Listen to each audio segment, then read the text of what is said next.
이어서 여러분의 성공 투자를 응원하는 정철진의 목돈 연구소가 방송됩니다.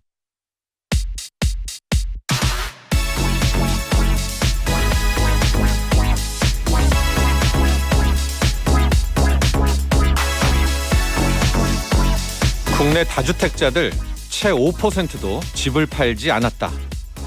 현재 우리나라는요, 이 2채 이상 다주택자가 집을 팔면 양도세를 더 많이 내고 있죠. 자, 그런데요, 이 키움증권에 따르면 작년 양도세 중과가 적용된 매매는 6만 건 정도로요, 전체 매매의 4.7%에 불과했습니다. 이 우리나라 다주택자들이 전체 주택의 50%를 보유한 것으로 보면 정말 미미한 수치죠. 그러니까 이 정부가 세금으로 압박해서 다주택자 물량을 내놓게 하려고 했던 이 의도는 효과가 전혀 없었다는 뜻입니다. 오히려 공급 부족으로 집값 상승을 부추긴 결과가 나왔고요. 자, 그런데요, 문제는 지금부터입니다. 이 현재 대선 후보들 거의 대부분 이 다주택자 양도세 중과를 풀어주겠다는 입장인데요.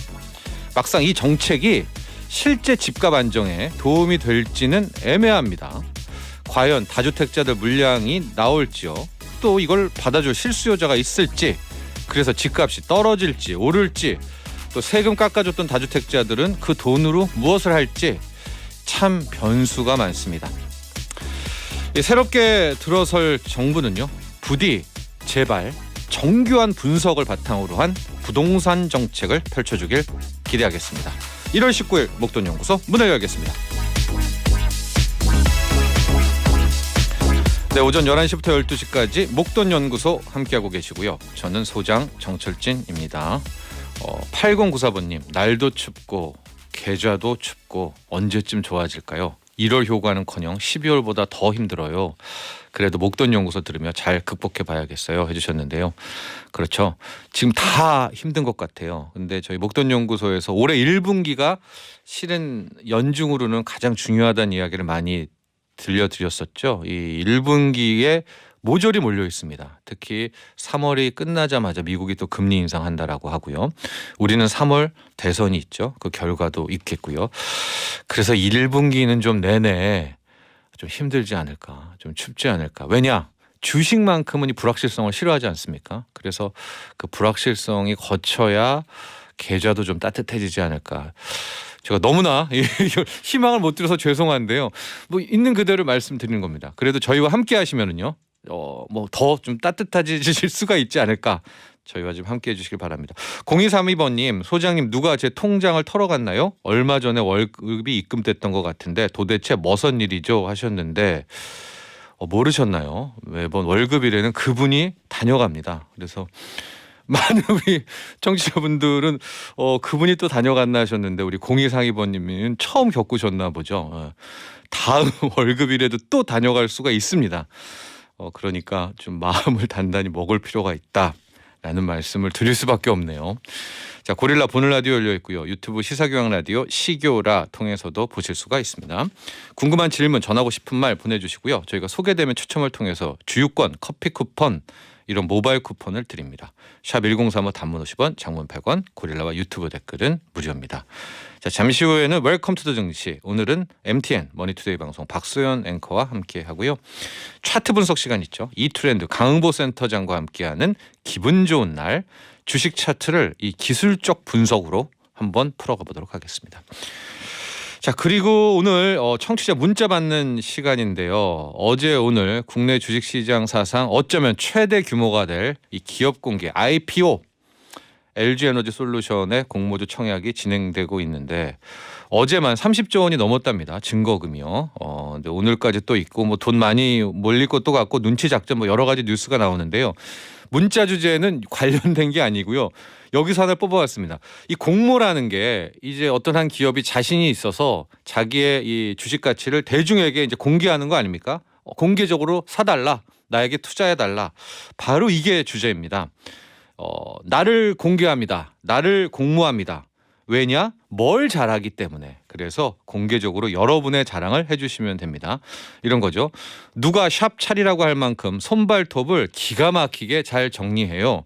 이런 나를 공개하는 겁니다. 여러분의 숨은 장점, 이게 자랑이 될까 하는 깨알 같은 자랑도 다 좋습니다. 실은 깨알 자랑일수록 더 멋지죠. 이런 것들 보내주십시오. 이런 분도 있네요.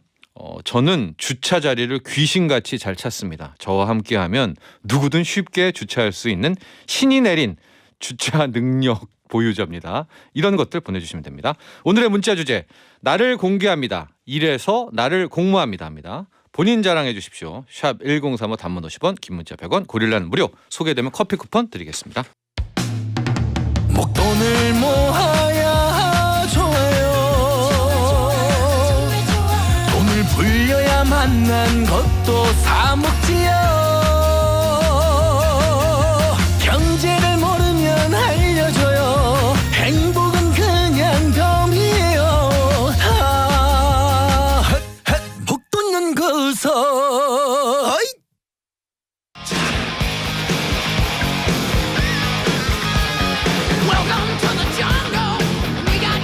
정월같이 다이나믹한 주식시장, 핵심적인 경제 이슈와 함께 탐험을 시작합니다. 웰컴 투 더 증시.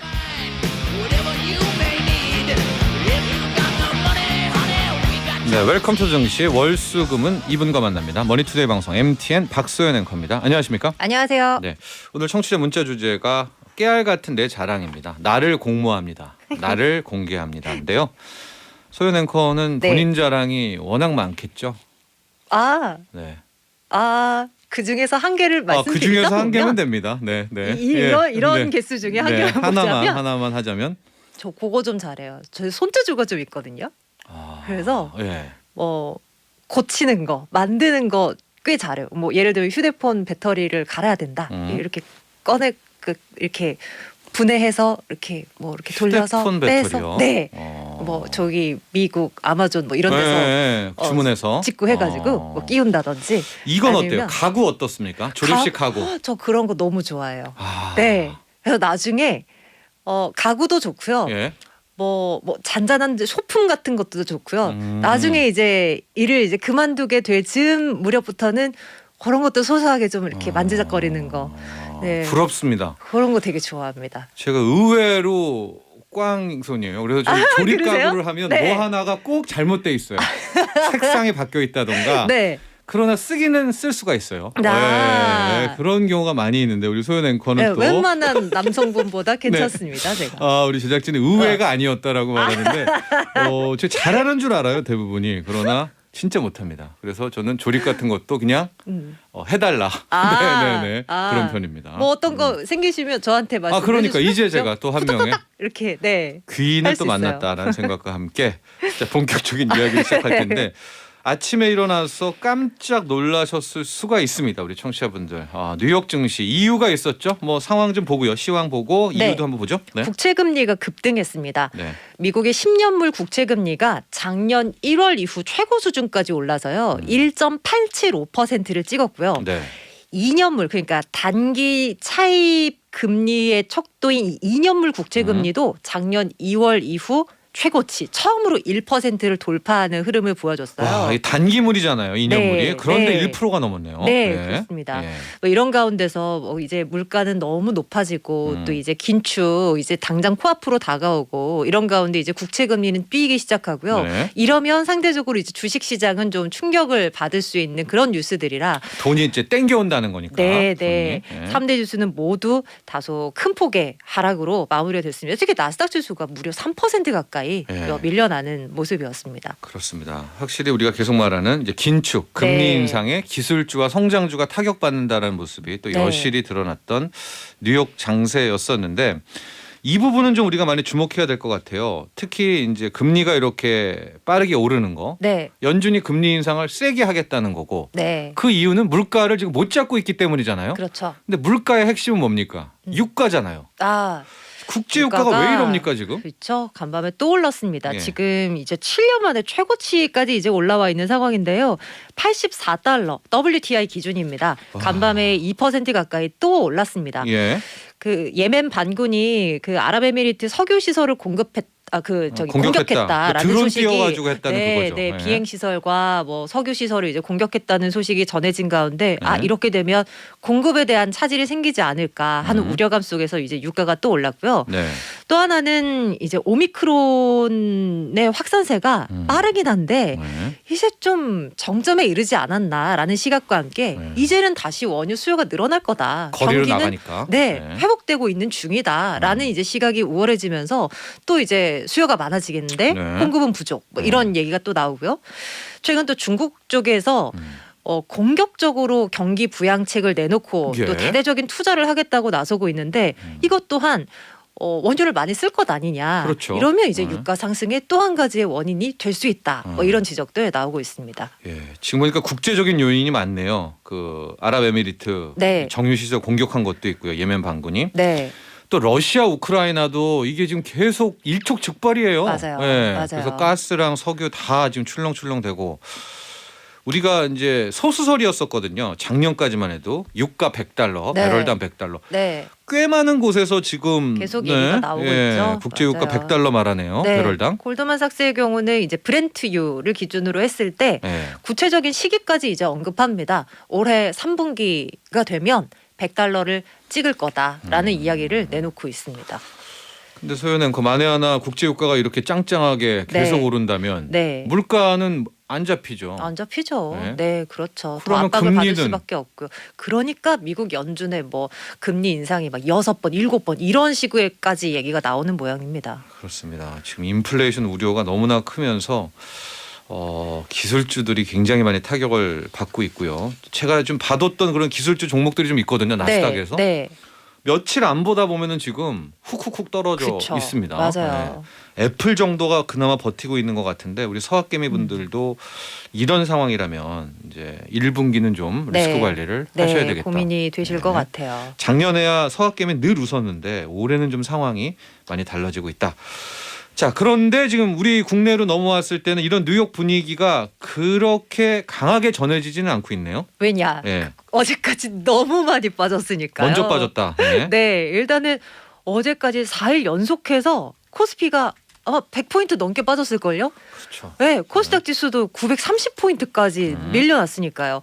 뭐 이런 악재들 사실 새로운 거는 아니니까요. 네. 일단 그동안 많이 빠진 측면도 있고 이제는 오늘은 그래도 조금 급락세는 주춤한 것 아닌가. 상당히 단- 선방한 것 같은데요. 네, 단 이제 코스닥 시장은 또 그냥 추가적으로 1% 가까이 밀리는 그런 네. 모습은 또 확인되네요. 근데 이런 부분도 역시 미국도 뉴욕 증시도 나스닥이 더 많이 빠졌잖아요. 네, 기술주도. 네, 네. 지금 미국만 금리가 오르고 있는 게 아니라 우리나라의 시중 금리도 이 국고채 금리도 엄청 너무 그럼요. 많이 올라요. 네.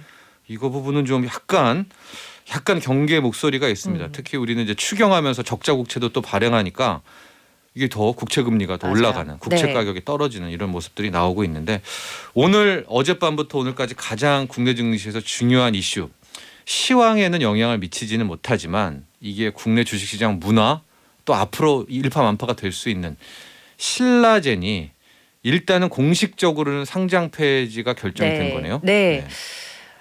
거래 정지가 이루어진 지 1년 8개월 만에 나온 이제 신라젠과 관련된 뉴스였어요. 상장 폐지가 결정됐다라는 이 기사 제목을 보고 네. 화들짝 놀란 분들 어제 저녁에 정말 많으셨을 것 같아요. 네.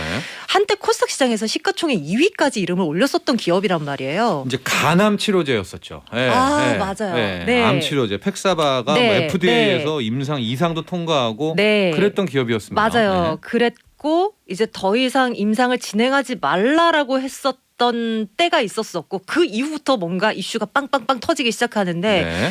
2020년 5월이었습니다. 네. 그러니까 이제 2년 전으로 거슬러 올라가야 되는 거죠. 그때 이제 전 경영진들의 횡령 배임 혐의로 네. 거래 정지가 됐었고요. 네. 그 이후 이제 상장 적격성 실질 심사 대상으로 결정이 돼서 이제 계속 이제 이것을 어떻게 할 건가를 이제 논의를 했었습니다. 네. 그리고 나서 계속 그 뭐 일정들이 계속 이제 지지부진하게 계속 이어졌어요.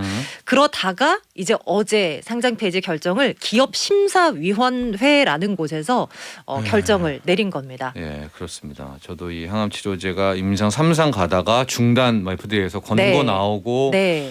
엎친 데 덮친 격으로 당시에 횡령 배임 혐의 맞아요. 터지고 막 그래서 거래 정지가 됐고 이제 1년 반 동안 우리가 이제 계속했던 네. 이 회사를 어떻게 할 것인가 상장 실질 심사하고 이렇게 하다가 기업 심사위원회가 열렸었고요. 여기서 일단 상장 폐지가 결정이 났는데 다만 이랬다고 해서 끝은 아닌 거죠. 그렇습니다. 네. 지금 뭐 당장 상폐가 된다는 건 아니고요. 예. 이제 최종 상장 폐지 여부는 코스닥 시장위원회에서 도장을 꽝 이제 찍어야지 확정이 되는 건데요. 예. 근데 이것도 이제 끝은 아닌 것이 예. 그러고 나서 이제 확정이 지어진다고 해도 예. 그 회사 측이 반발할 수 이의제기. 있어요. 이의제기를 할 수가 이의제기가 있어요. 있습니다. 예. 그렇기 때문에 그런 일정까지 다 고려한다면 최악의 상황에 놓인다고 하더라도 좀 시간은 많이 걸릴 것 같은 그런 뭐 예상을 할 수가 있습니다. 그렇습니다. 지금 뭐 많은 의견들이 올라오고 있고요.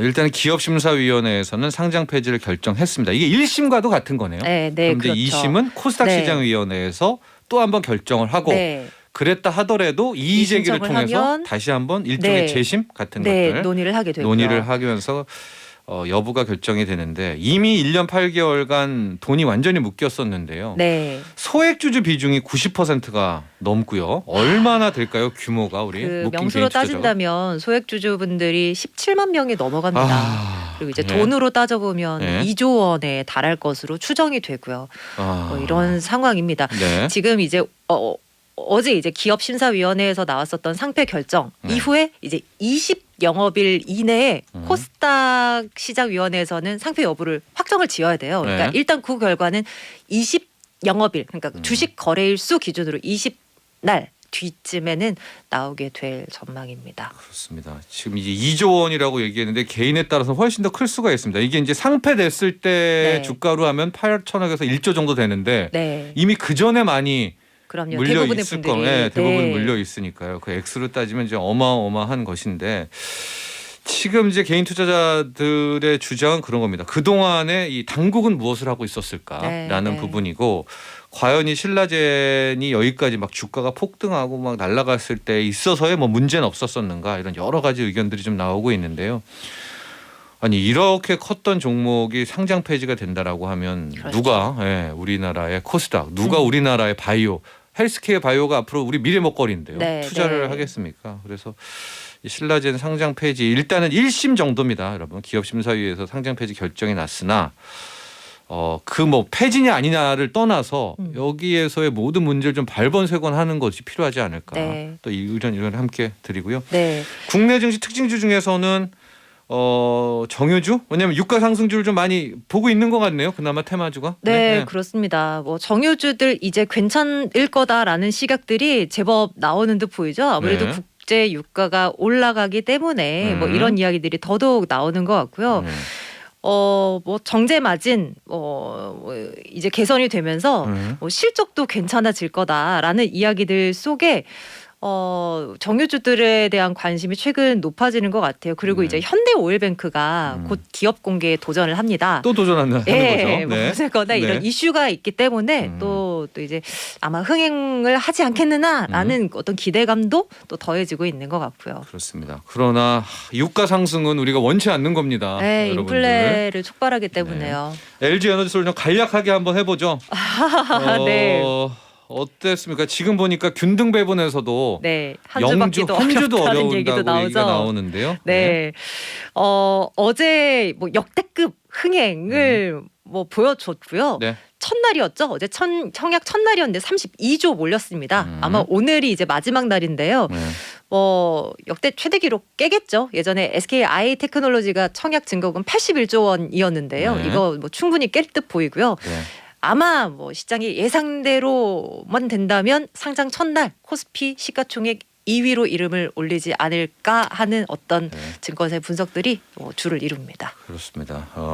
그러나 참 그 LG화학의 게시판에 가면은요 정말 많은 네. 이야기들이 여러분 숨겨져 있고요. 그중에 제가 눈에 확 들어왔던 것은 LG 에너지 솔루션 같은 기업이 뭐 다시는 나오지 않았으면 하는. 네. 이제 이그 정도들 이 물적 분할에 대한 문제도 이 신라젠 하면서 함께 싹 한번 뜯어 고쳐야 된다 이런 생각도 좀 해보고 질문 중에서 막 균등 배분했는데 영주하면 어떻게 되느냐 네. 추첨하죠 나중에 균등 배분 쪽에서는 추첨으로 가게 됐는데 지금 증권사에 따라서는 영주 증권사가 나온 것 같아요 물량 이상으로 네. 와서요 여기까지 하도록 하겠습니다. 네, 오늘 감사합니다. 고맙습니다. 웰컴 투 더 정치 MTN 박소연 앵커였습니다.